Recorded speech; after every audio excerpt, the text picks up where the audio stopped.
Now today I just want to have a little chat with you about the Aqua L Versa Max. Now what makes me like this filter so much is that this filter is a bottom to top design, not a back to front design. A lot of these hang-on filters are really designed to work with cartridges, and then the cartridges need to be repurchased once a month. Now those cartridges tend to have a bit of filter wool and some activated carbon. Now, activated carbon is an indiscriminate scrubber, so it'll actually remove everything out of the water, whereas you can go for something like polyfilter. Now, the polyfilter can easily go in any sort of hang-on filter. You just cut it to the shape, and the polyfilter will only remove bad stuff. There's also a color code on the back, so you can see what the polyfilter is removing, and then the polyfilter will turn to black when it's finished, so you know to replace it. So polyfilter can be used as a substitute for any cartridge filter, particularly these hang-on models. And the polyfilter, though more expensive to buy, is far superior and lasts for a lot longer. Now, the other feature I love about these filters is that we can put any media in it we want. So it comes with a sponge. If you're going to use the sponge, make sure that when you wash the sponge, you want to just remove a bit of water out of the aquarium, rinse this in the water from the aquarium, then throw that water out. If it's fresh water, that'll tend to be perfect for the plants. When a lot of people are setting up their filter, they're trying to get the inlet for their filter down as low as possible in the aquarium. That's not something I normally worry about. Normally I want the pickup, if anything, to be higher up in the aquarium, because the filter is really there to remove any organics that are in the water, and a lot of those will bond to oxygen and tend to raise. If you're getting a lot of detritus and waste in the bottom of your aquarium, I would really be using a gravel cleaner. Now the gravel cleaner basically connects to a siphon pipe which goes down to a bucket, and you can start that siphon. Then you can use the gravel cleaner by simply pushing it into the gravel.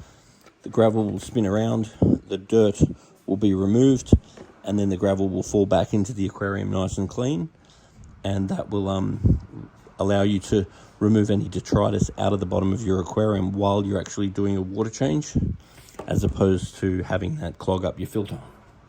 If you were to put this filter on the back of your aquarium, the first thing that you'd do is hang it over the back of the aquarium, and then you'd put the inlet pipe into the water. Now the packet comes with two of these inlet pipes. If possible, I tend to just use one because I want to pick the water up from higher, because a lot of your organic nutrients will bond with oxygen and actually get picked up from the top of the aquarium. A lot of beginners will think that the filter needs to pick up from the bottom, so physically the waste is building up on the bottom, but the reality is the filter is actually there to remove the nutrients out of the water, not so much the solid waste. I'd be using a gravel cleaner to do your solid waste.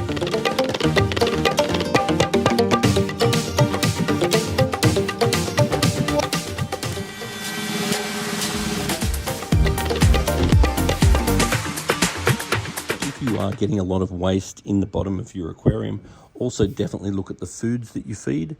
This is probiotics from New Life Spectrum, and this would be about the cleanest food on the market. And what probiotics does from New Life Spectrum is not only is it a cold extruded food, so you're getting the actual nutrients that are in it, but also it has a probiotic bacteria in the food, which means when the fish poo, the bacteria in the poo eats the poo, so therefore your tank tends to stay a whole lot cleaner. So inside this basket, you can opt to either cut the sponge in half and then introduce extra media such as polyfilter, or you could consider adding something like your Marine Pure gems.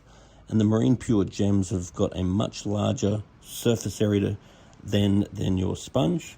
And you could also look at, especially for the bigger tanks, your Marine Pure balls. And the Marine Pure balls have got a specific surface area to volume ratio, which allows the formation of parallel denitrification.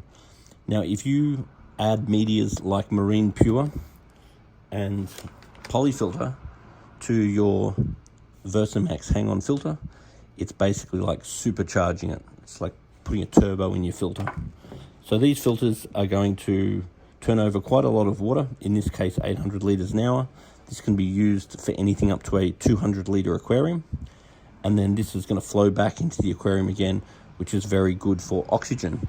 One thing you never want to do with any filter is have the filter return right underneath the water, because you really want that surface agitation, because what's going to happen is, regardless of what the media is you choose, you're going to grow lots of bacteria in the media. You don't want to kill with your tap water, so you want to make sure that you're cleaning it with water from the fish tank, not water from the tap. And you want to make sure that there's plenty of oxygen in the outlet of the filter.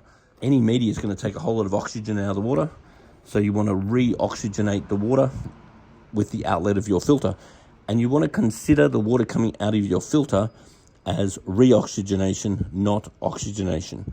So in all cases, I would consider having a filter for your filtration, and I would separately have either a power head which agitates the surface or an air pump for your actual aeration.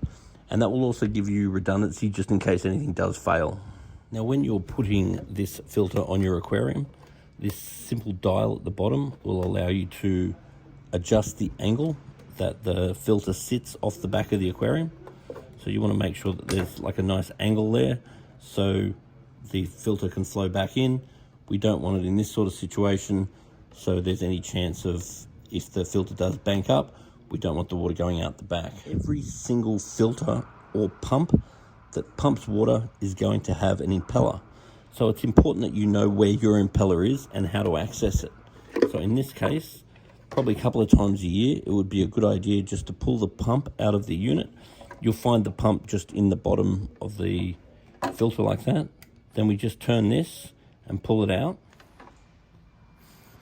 And then inside here we find the impeller. So you want a couple of times a year, give that a good clean out. Give this a good clean out and put it back together again. Make sure the washers are at the top and at the bottom. Then we just whack it back together. And we can place it back into the bottom, and we're ready to go again. So if you want your aquarium to stay clean, the things that are going to make a difference is how big your filter is. Bigger filters stay cleaner. How you clean your filter, you must clean it in water from the fish tank, not water from the tap, to keep the good bacteria in it. How many fish you have, so more fish, more waste, and how big the fish are. Bigger fish tend to be less economical with their nutrients and therefore produce more waste.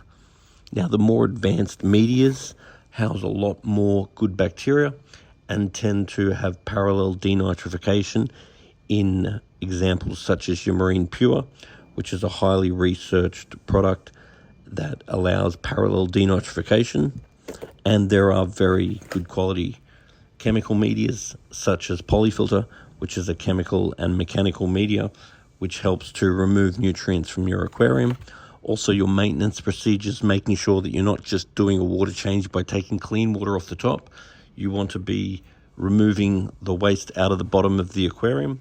Now, the amount of surface agitation or oxygen in your aquarium is going to increase the redox potential of the water, so therefore how efficient the bacteria is able to break down the waste. The type of food that you feed will have a huge variant on the amount of maintenance you need to do. So there's various things you can do to make your tank much easier to look after.